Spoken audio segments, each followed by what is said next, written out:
Namasté. Pouce au front, pensée juste. Pouce à la gorge, parole juste. Pouce au cœur, action juste.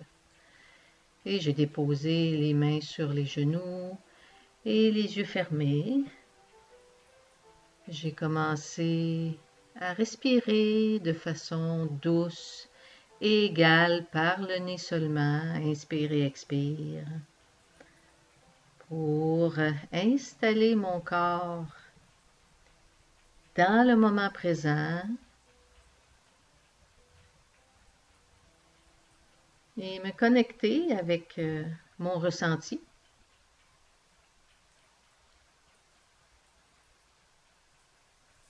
Je change de jambe parce que c'est important d'avoir l'équilibre en yoga, de toujours travailler les deux côtés. Alors, je continue de respirer doucement.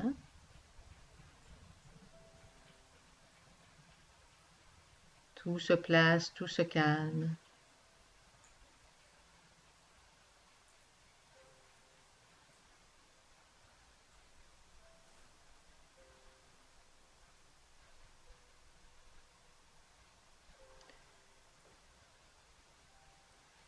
Et la respiration vient m'installer pour ma pratique. J'ouvre les yeux et je vais inspirer, expirer. Commencer à mettre du mouvement, inspirer, expirer. Et inspirer, flexion à droite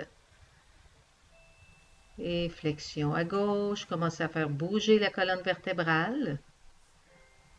Torsion à droite, bouger dans l'autre sens. Délier le dos, le ventre. Torsion à gauche. Une flexion à l'avant. L'arrière du corps, les cuisses. Une petite torsion en même temps et allonger le côté du corps en allongeant le bras vers l'avant.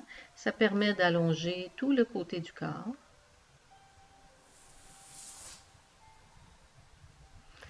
Et ouvrir un petit peu les épaules, pectoraux. Et pourquoi pas une petite torsion en même temps.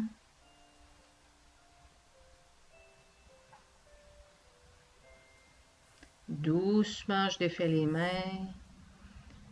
Et je inspire. Et je ramène les mains au cœur à l'expire.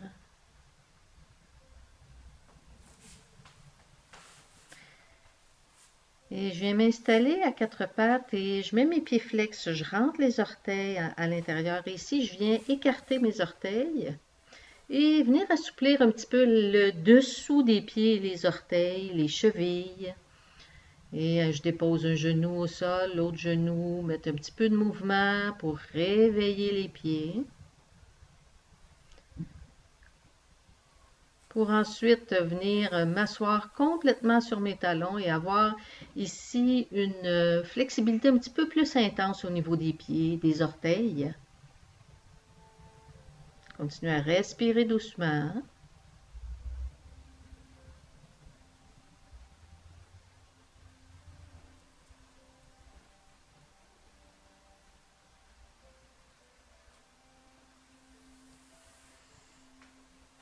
Ici, un petit Adho Mukha juste pour réveiller l'arrière des jambes, en pliant une jambe, en pliant l'autre.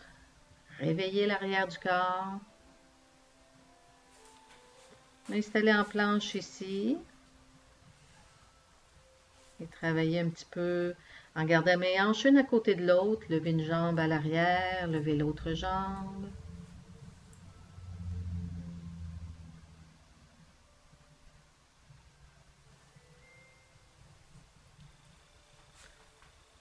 Et en Adho Mukha, lever une jambe à l'arrière, mais en gardant les hanches vraiment une à côté de l'autre.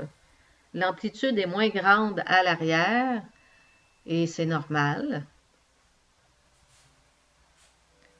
Ici maintenant, j'ouvre la hanche pour créer plus d'ouverture à l'avant. Je replace les hanches une à côté de l'autre. Côté gauche. Ouvre la hanche vers le plafond, plie la jambe. Venir chercher de la souplesse à l'avant du corps.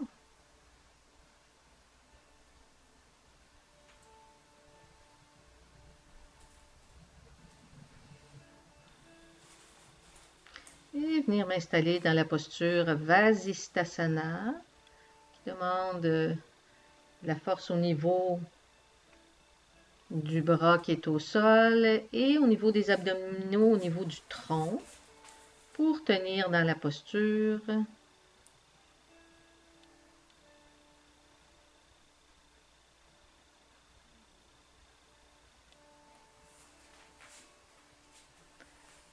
Encore ici, une posture Adho Mukha. Et je viens toucher le genou opposé avec la main. Un petit peu plus de flexibilité au niveau des jambes et du tronc.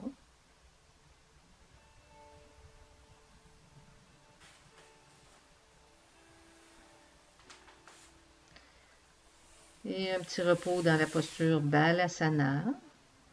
Relâchez les épaules, le dos, tout le corps.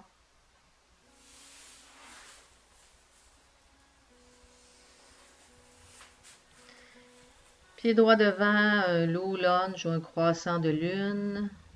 Flexibilité des hanches, des cuisses. Et pour aller chercher encore un petit peu plus de flexibilité, déposez les avant-bras au sol. Et descendre jusqu'à déposer le front sur le tapis. Donc une très grande flexibilité de la hanche droite.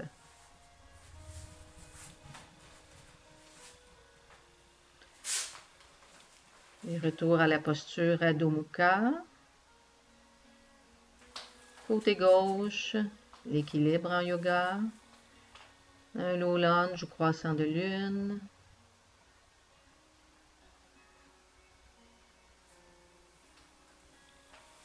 Et en déplaçant un petit peu le pied au sol, redéposer les avant-bras au sol. Et déposer le front au sol. Amplitude des hanches.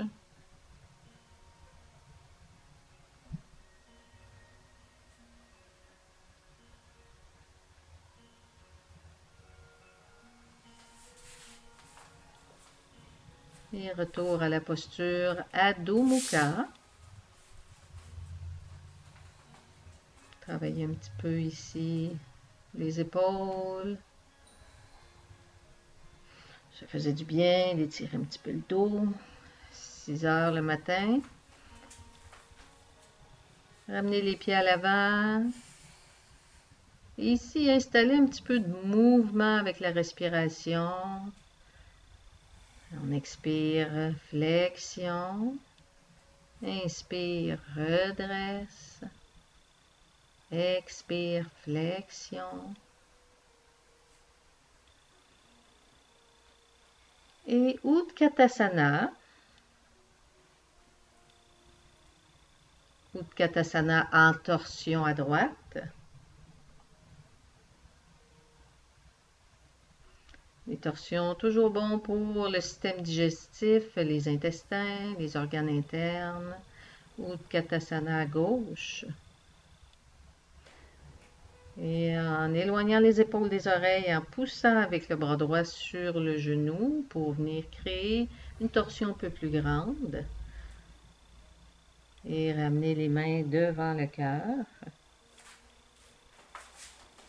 Maintenant, Prasarita Padottanasana.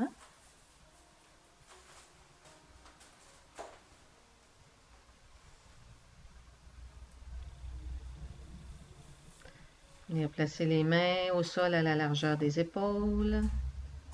Coudes qui pointent vers l'arrière. Les épaules loin des oreilles. Venir assouplir le bord externe des jambes. Interne aussi, mais externe au niveau des jambes. C'était mon but ce matin-là. Et pour aller assouplir encore un petit peu plus le bord externe de la jambe, me déplacer vers la droite et en même temps venir travailler la souplesse des deux côtés du corps, les omoplates, les épaules. droite, ensuite à gauche.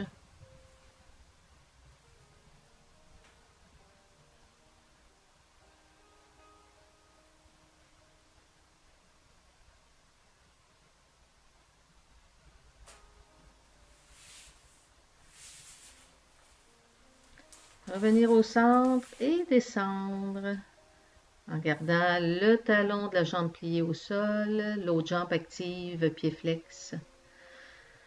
Et laisser le corps venir assouplir la cuisse à l'arrière.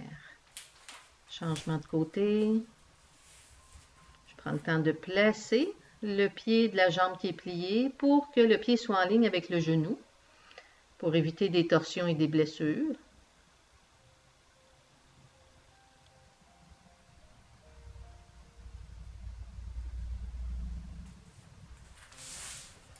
Et je viens m'installer à genoux, je colle mes talons ensemble, je les laisse coller le plus possible et je viens m'asseoir sur mes talons.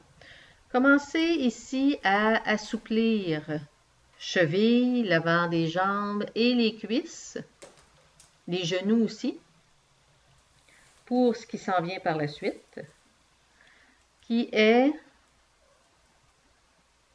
ici, j'ai été un petit peu vers l'arrière pour commencer aussi à assouplir l'avant du corps et l'arrière du corps.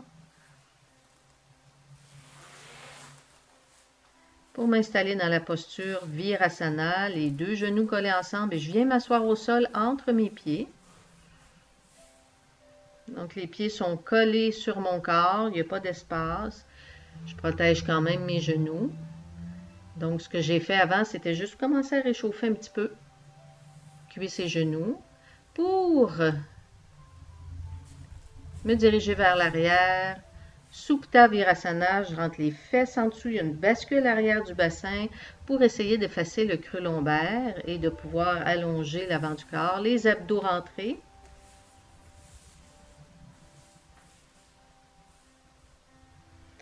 Et tranquillement, quand la souplesse s'installe, je peux vraiment déposer mes épaules au sol. Le menton est rentré vers la gorge, les bras sont allongés derrière.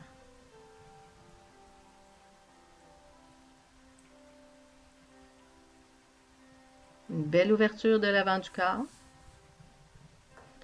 Étirer un petit peu plus. Et sortir doucement de la posture. Et m'installer dans la posture Adho Mukha. Ramener la circulation au niveau des genoux. Et un petit saut. Baddha Konasana pour me préparer à assouplir mon dos ici. Rouler vers l'arrière quelques fois.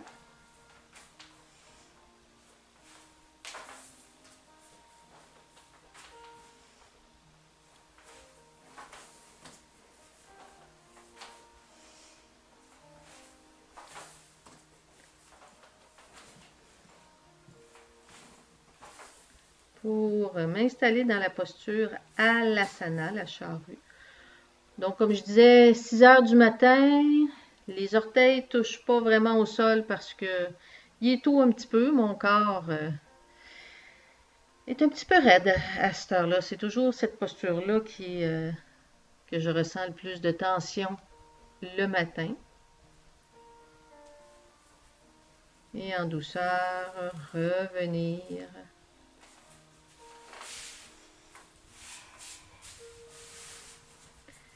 Pour la posture Agni Stambhasana ou Log Pose, ouverture de hanche ici.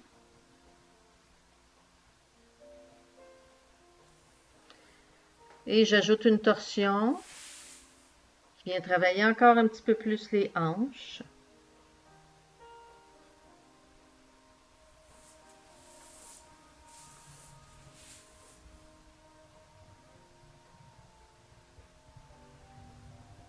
Les deux côtés.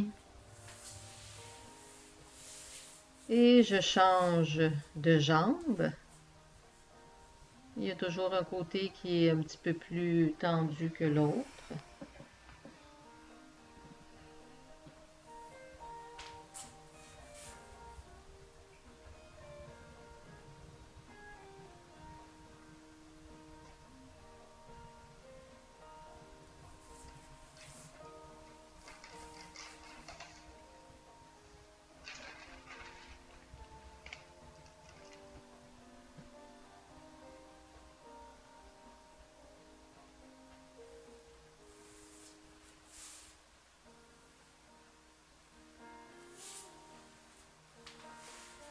Et maintenant, une ouverture vers l'avant.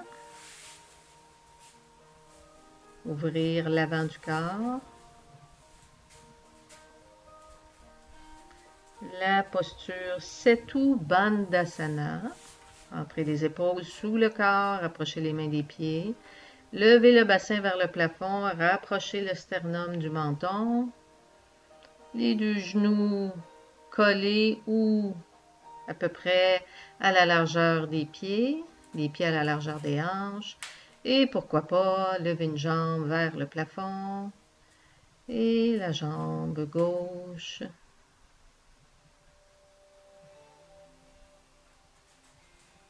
Et doucement inspirer, monter un peu plus, expirer, redescendre et ramener les genoux à la poitrine.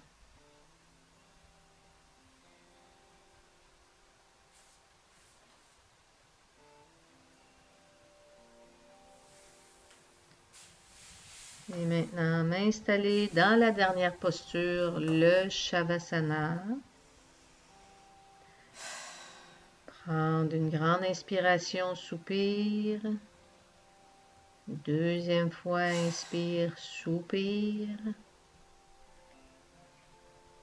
Et la troisième fois, inspire et soupir. Et relâchez complètement.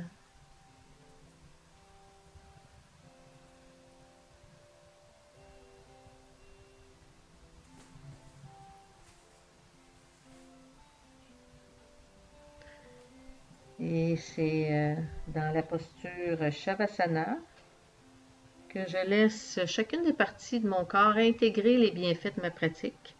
En étant immobile, tout ce qui a été travaillé vient s'installer, le corps a le temps de comprendre ce qui s'est passé, de l'enregistrer à l'intérieur.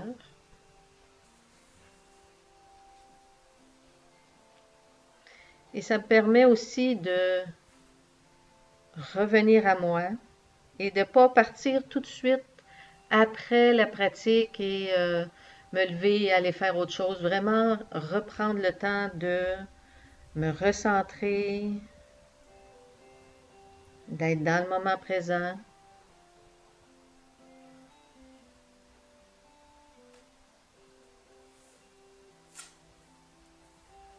Et c'est aussi le moment où le chat décide que c'est le temps d'avoir des câlins. Julie est tranquille, elle bouge pas, donc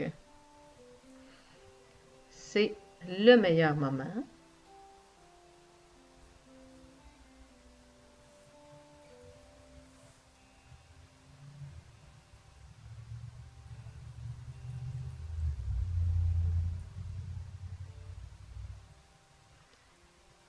Et le Shavasana, c'est la posture du cadavre. Donc, ce qu'on essaie de faire, c'est d'avoir le moins de pensées possible. Parce qu'un cadavre, ça ne bouge pas. Un cadavre, ça ne pense pas. Donc, quand je prends conscience qu'il y a des pensées qui viennent, c'est parfait, j'en ai pris conscience et je les laisse partir comme un nuage qui s'en va. Il n'y a pas d'histoire qui s'installe.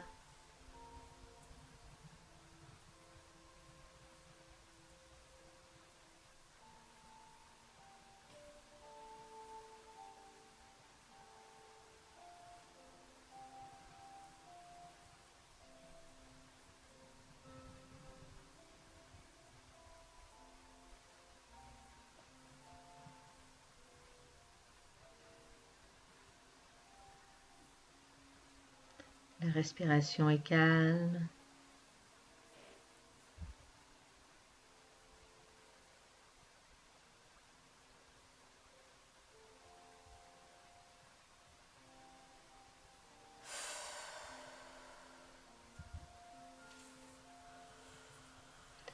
Et doucement, je reviens dans mon corps. Je m'étire, je bouge les pieds, les bras. J'amène les genoux à la poitrine. Je peux bercer mes jambes d'un côté à l'autre. Et je descends sur mon côté droit. Qui était le gauche ici. Non, c'était le côté droit. Oui. Côté droit. Pour laisser le système nerveux parasympathique s'installer dans mon corps, celui qui calme et détend. Côté droit.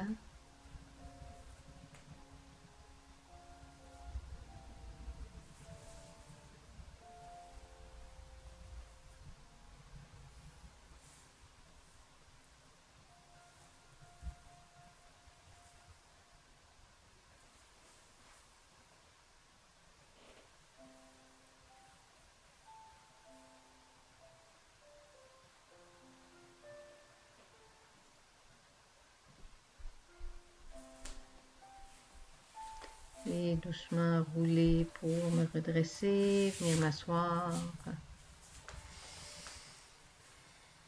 Et ramener les mains au cœur.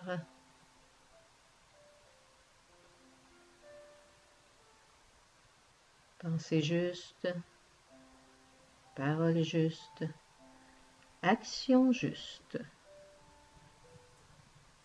Namasté.